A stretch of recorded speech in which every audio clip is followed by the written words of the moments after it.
Hello guys, welcome to my YouTube channel. मेरा नाम निधि है और आज हम डिस्कस करने वाले हैं रिस्ट्रेंट के बारे में। इसके अंदर हम फुली डिटेल्ड स्टडी करेंगे रिस्ट्रेंट के बारे में। तो आइए डेफिनीशन को समझते हैं। तो इसके अंदर पढ़ेंगे हम, a restraint is any method physical और केमिकल यूज्ड टू लिमिट और restrict a patient's movement, behaviour और across to their body in order to protect them or other from harms. It may mainly used when a patient behavior become aggressive, violent and poses a risk to safety. यानी restraint का मतलब होता है किसी patient की movement या activity को limit करना यानी रोकना, ताकि वो अपने आप को या दूसरों को नुकसान ना पहुंचाए। ये मेनली हॉस्पिटल्स, नर्सिंग होम या मेंटल हेल्थ सेंटर में यूज़ किया जाता है। ये कई प्रकार का होता है, जिसमें से हमारा कुछ पहला टाइप है फिज़िकल रिस्ट्रेंट। तो फिज़िकल रिस्ट्रेंट कुछ डिवाइसेस होती हैं, मटेरियल होती हैं जिनका यूज़ करके हम पेशेंट के ऊपर उसकी मूवमेंट की मतलब उसकी मूवमेंट को रोक सकते हैं।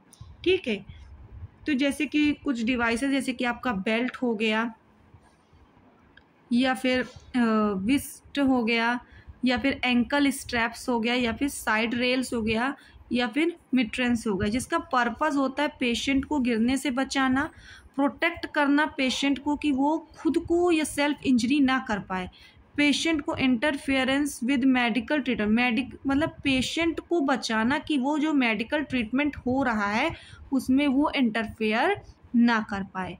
नेक्स्ट हम पढ़ेंगे केमिकल रिस्ट्रेंट।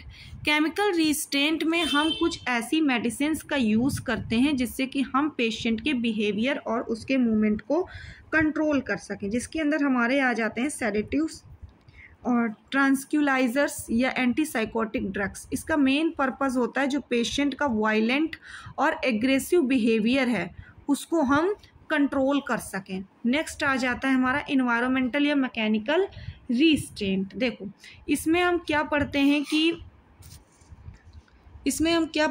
इसमें सराउंडिंग्स या इन्वायरमेंट को कैसे डिज़ाइन किया जाता है जैसे जिससे पेशेंट रिस्ट्रिक्टेड फील करें। यानी एग्जांपल, बंद रूम या बंद कमरा या फिर closed unit, high bed side rails etcetera.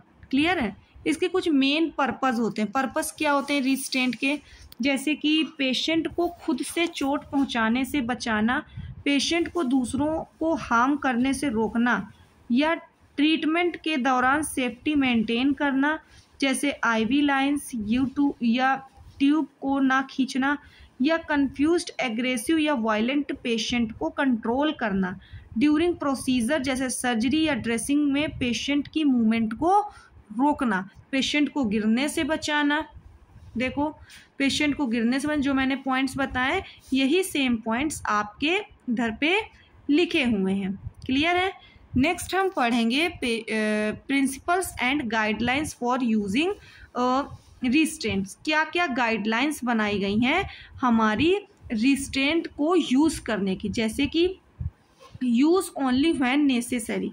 हमें ऐसे ही रिस्ट्रेंट को यूज़ नहीं करना है जब हमारे पास कोई ऑप्शन ना रह जाए, उसके अल्टरनेटिव्स में हमें रिस्ट्रेंट को यूज़ करते हुए अपने प्रोसीजर या अपनी एक्टिविटीज़ को परफॉर्म करना है। हमें रिस्ट्रेंट को यूज़ करने से पहले हमें प्रॉपर डॉक्टर के ऑर्डर की रिक्वायरमेंट होती है। बाद में हम पेशेंट के ऊपर रिस्ट्रेंट को यूज़ करने से पहले पेशेंट के घर वालों को बाकायदे उस रिस्ट्रेंट के बारे में फुली नॉलेज प्रोवाइड कराते हैं कि हम पेशेंट के साथ क्या कर रहे हैं। पेशेंट को अप्लाई करने के बाद हम प्रॉपर एप्लीकेशन करते हैं। उसके बाद हम पेशेंट को चेक करते हैं कि वो कहीं टाइट तो नहीं है। क्योंकि बेटा अगर टाइट होगा रिस्ट्रेंट्स, आपने टाइट रिस्ट्रेंट बांधा हुआ है तो पेशेंट का सर्कुलेशन रुक सकता है, जिसकी वजह से उसकी बॉडी में ऑक्सीजन लेवल कम हो सकता है और पेशेंट हाइपोक्सिया या साइनोसिस जैसी कंडीशंस भी अराइज हो सकती हैं। इसीलिए हम पेशेंट के रिस्ट्रेंट को टाइट नहीं बांधेंगे और उनके सर्कुलेशन को चेक करेंगे। नेक्स्ट हम पेशेंट की रेगुलर मॉनिटरिंग करेंगे। उसका 15 से 30 मिनट्स में हम पेशेंट की कंफर्ट और उसकी सेफ्टी और उसके सर्कुलेशंस को असिस्ट करते रहेंगे। नेक्स्ट हम पेशेंट के पीरियोडिक रिलीज को चेक करेंगे, जिसमें हम रिस्ट्रेंट के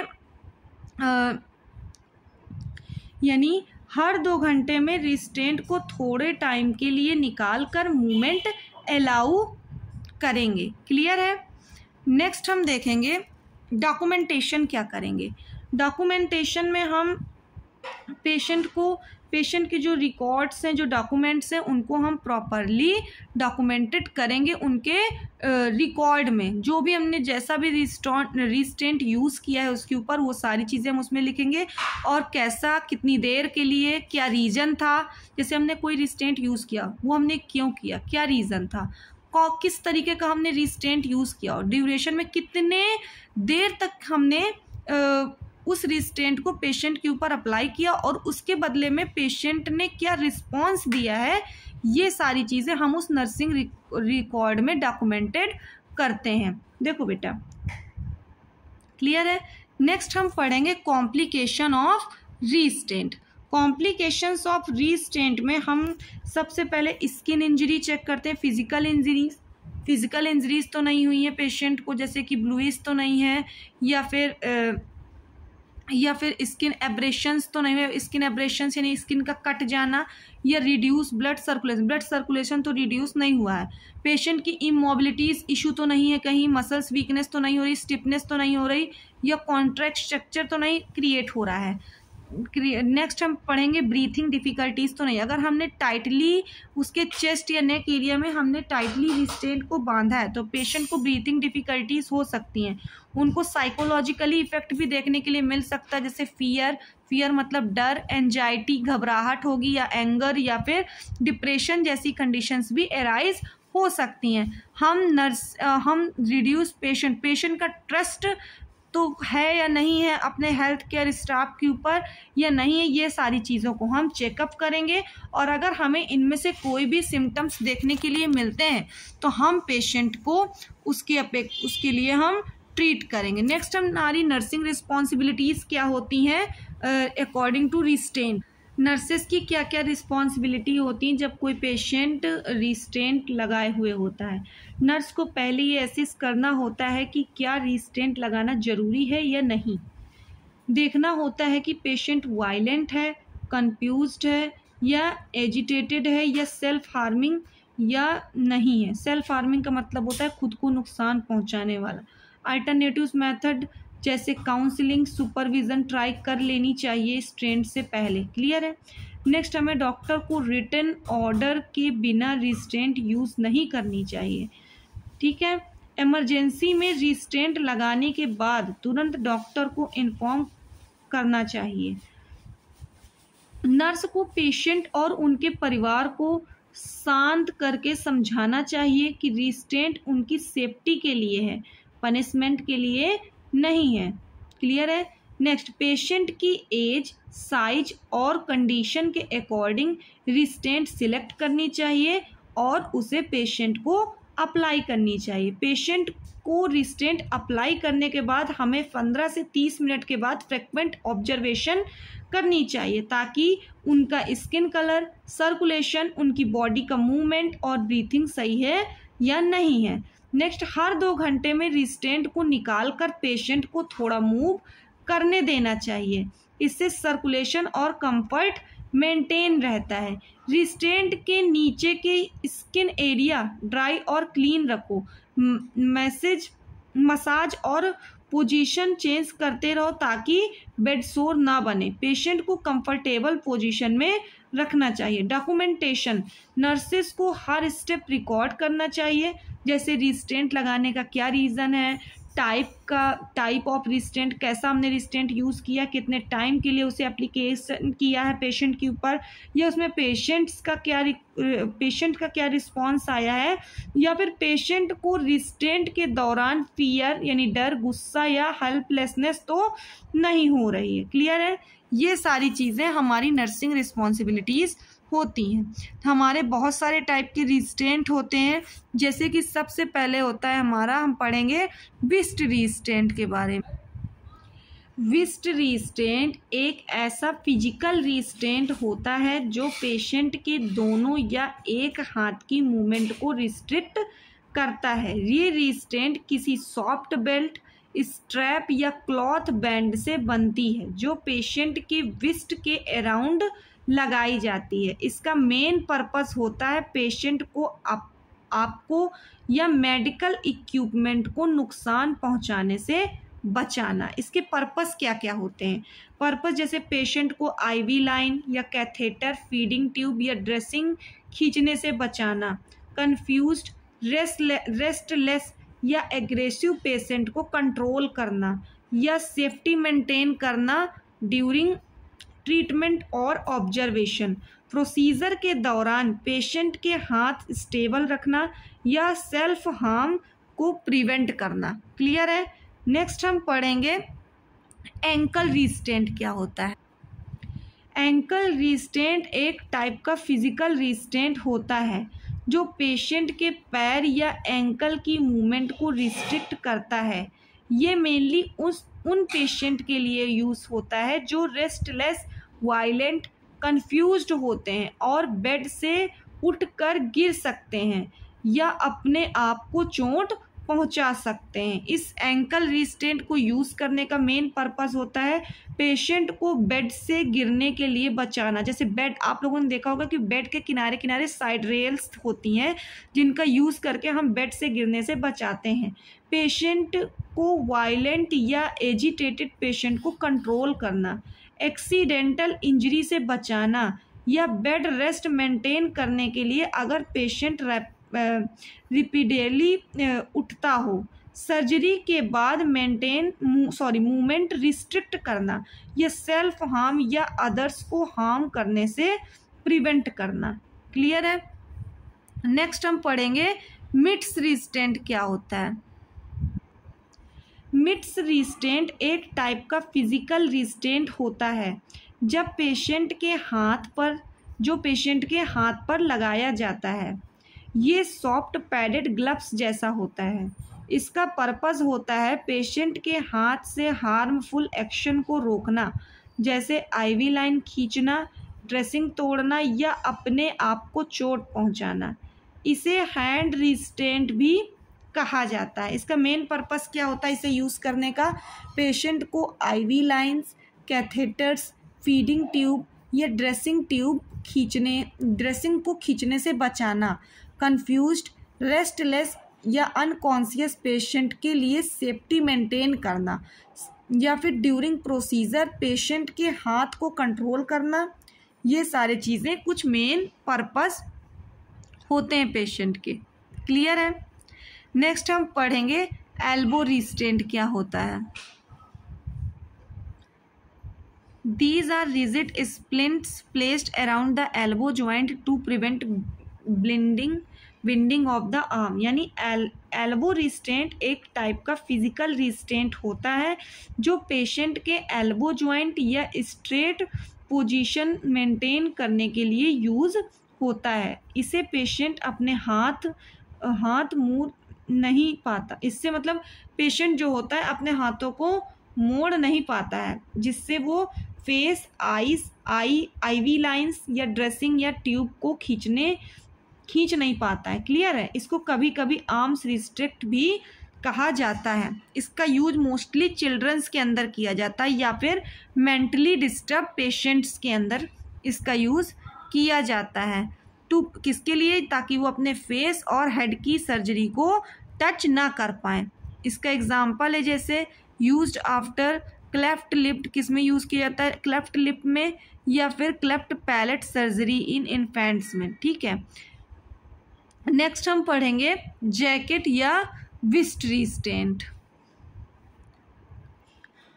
जैकेट या विस्ट रिस्ट्रेंट एक टाइप का रिस्ट्रेंट है जो पेशेंट के अपर बॉडी यानी चेस्ट एरिया को सिक्योर करता है। इसमें एक जैकेट या वेस्ट टाइप का क्लॉथ होता है जिसे पेशेंट पहनता है और स्ट्रैप को बेड फ्रेम या व्हील चेयर से टाई कर लिया जाता है। इसका मेन पर्पस होता है पेशेंट को बेड या चेयर से उतार कर गिरने से बचाना और उनकी सेफ्टी को मेंटेन करना। इसका पर्पस होता है पेशेंट को बेड या चेयर से गिरने से बचाना, पोस्ट सर्जरी पेशेंट में बॉडी मूवमेंट को लिमिट करना। क्लियर है?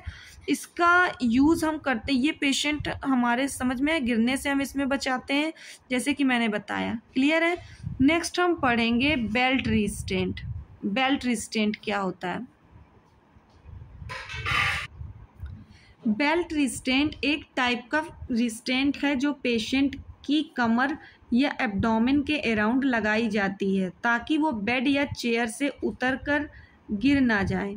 इसे सेफ्टी बेल्ट या विस्ट बेड भी कहा जाता है। ये मेनली उन पेशेंट में यूज़ होता है जो रेस्टलेस, कंफ्यूज्ड या फॉल रिस्क वाले होते हैं। इसका मेन पर्पस होता है पेशेंट को बेड या चेयर से गिरने से बचाना या बेड रेस्ट मेंटेन करने के लिए जब पेशेंट बार बार उठता हो, या पोस्ट सर्जरी पेशेंट में बॉडी मूवमेंट को लिमिट करना। क्लियर है?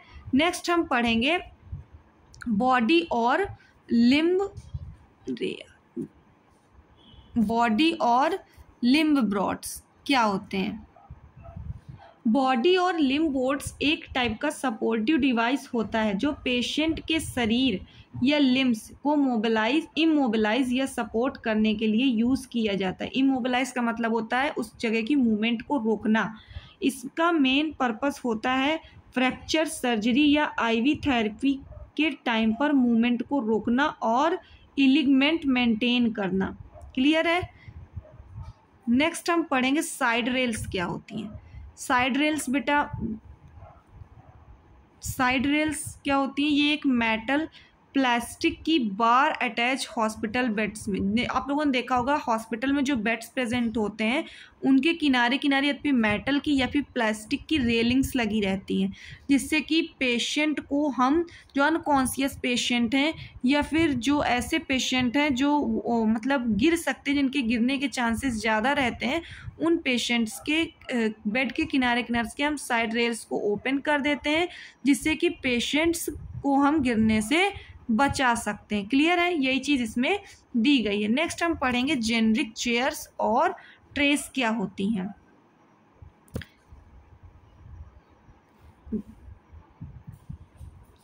जीरियाट्रिक चेयर विद ट्रे एक स्पेशल चेयर होती है जो ओल्ड एज पेशेंट के लिए डिज़ाइन की गई होती है। ये चेयर कंफर्टेबल, सपोर्टिव और सेफ होती है ताकि बर्जिंग पेशेंट को बैठने में, खाने या डेली एक्टिविटीज़ के दौरान हेल्प मिल सके। इसमें एक अटैच्ड ट्रे होती है जिसमें पेशेंट खाना खा सकता है, मेडिसिन ले सकता है या एक्टिविटीज़ कर सकता है। क्लियर है? आप लोगों ने देखा होगा कुछ हॉस्पिटल्स के अंदर ऐसी चेयर्स होती है जिसमें एक मतलब ट्रे कनेक्टेड रहती है जिसमें पेशेंट रख करके अपना खाना खा सकता है, दवाइयाँ ले सकता है या फिर कंफर्ट फील कर सकता है। क्लियर है? नेक्स्ट हम पढ़ेंगे मम्मी रिस्ट्रेंट। मम्मी रिस्ट्रेंट बेटा बहुत इंपॉर्टेंट होता है, एग्ज़ाम में मैक्सिमम पूछा जाता है। तो मम्मी रिस्ट्रेंट एक स्पेशल टाइप का फिजिकल रिस्ट्रेंट होता है जो न्यू बॉर्न और इन्फेंट्स यानी छोटे बेबीज़ के लिए यूज़ किया जाता है। इसमें बॉडी को सॉफ्ट क्लॉथ या ब्लैंकेट में रैप किया जाता है, ठीक है, जिससे कि उनकी मूवमेंट को रोका जा सके। ठीक है, बिल्कुल मम्मी जैसे इजिप्टियन मम्मी होती है ना, बिल्कुल वैसे ही उनको हम रैप करके रखते हैं, इसीलिए हम उसको मम्मी रिस्ट्रेंट कहते हैं। इसका मेन पर्पस होता है बेबी की सेफ्टी मेंटेन करना, मूवमेंट कंट्रोल करना और मेडिकल प्रोसीजर के दौरान बेबी को स्टिल रखना। क्लियर है? तो आज के वीडियो में बस इतना ही। अगर आपको ये वीडियो पसंद आई हो तो वीडियो को लाइक करें, चैनल को सब्सक्राइब करें और बेल आइकन को प्रेस करें। Thank you.